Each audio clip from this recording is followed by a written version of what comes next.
manifestation, Mr. Congressman Chair. Mr. Chair, just a quick question lang, Mr. Chair, kay Attorney Powa. Gusto lang po namin maklarify. Attorney Powa, ang ginamit niyo pong term kanina is you were pre-terminated. Tama po ba?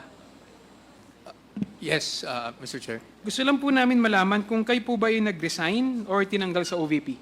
Nag-ano po kami, nagkaroon kami ng pag-uusap prior to the previous hearing.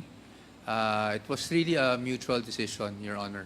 What do you mean mutual po? Tinanggal ka po ba o nag-resign ka?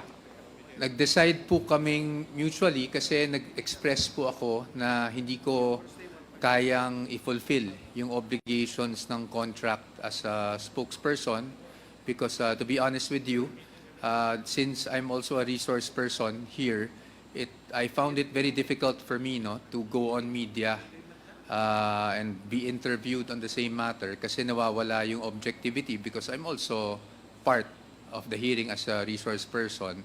So, sinabi ko po yun na I don't think I am capable of really fulfilling the contract. Naintindihan naman po ako, so we mutually decided na i-pre-terminate na po. Kasi ang contract ko po ay dapat hanggang December of this year.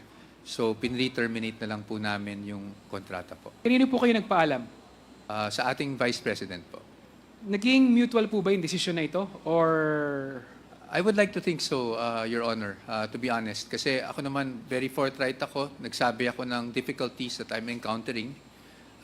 Medically, I'm affected. But also, beyond that, it's really hindi ko ma-fulfill yung trabaho ko. Hindi ako makapagpa-interview. Hindi dahil sa ayaw ko, pero I think it would be inappropriate. For example, if I'm asked about the proceedings, I would rather answer questions here rather than in the media, especially if it's a comment by a member of the committee. I think it would be inappropriate for me to comment through the media. So sa totoo lang po, nahirapan din po talaga ako and I expressed that difficulty to the principal. At I'd like to think that she really understood naman po at that's why nag-agree kami to pre-terminate. So I sent in my notice to pre-terminate the contract and wala naman pong naging problema. bakit po kayo nahihirapan? Nahihirapan po ba kayo dahil nahihirapan kayo ipagtanggol siya o meron po bang inuutos sa inyo na... Hindi naman po, Mr. Chair, sorry. Hindi naman po. It's really, try ko pong i-explain. It's for example, meron pong interview regarding the proceedings here. Ako po kasi, personal view ko, kunwari nagkomentong isang kagalang-galang na kongresista tungkol sa proceedings dito, or pagtanungin ako tungkol sa mga issues na pinag-uusapan natin dito, I don't think, out of due respect to the members of this committee, I don't think it would be proper for me to answer through the media. Tapos magkakaharap tayo dito, tapos either ulitin ko lang ulit yung sinabi ko. I would rather answer the questions here as a resource person, and I don't know if it's something that the committee would appreciate where I'm coming from, but sa totoo lang po, nahirapan ako magpa-interview. Kaya po kung mapapansin nyo, hindi ako nagpa-interview since nagsimula po yung itong komite na to. Hindi po ako lumabas sa kahit anong interview.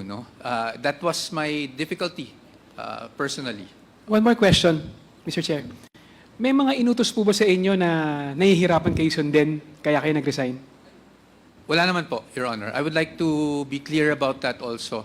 Wala naman pong inutos sa akin. In fact, kahit po sa interviews naman, I was given free rein to whether accept or not an interview. But lately, talaga pong personally, I don't know, it's me. I think it would be inappropriate to answer things through the media rather than through a committee. And then maybe after the investigation, pag may magtanong, then we can all discuss what happened during the committee hearing. Pero kung alam nyo naman po, minsan ang media, minsan tatanungin tayo, ano ang nangyari. Kung kunyari, hindi pa naman napag-uusapan sa committee, ayaw ko sanang pangunahan din po ang ating kagalang-galang na committee.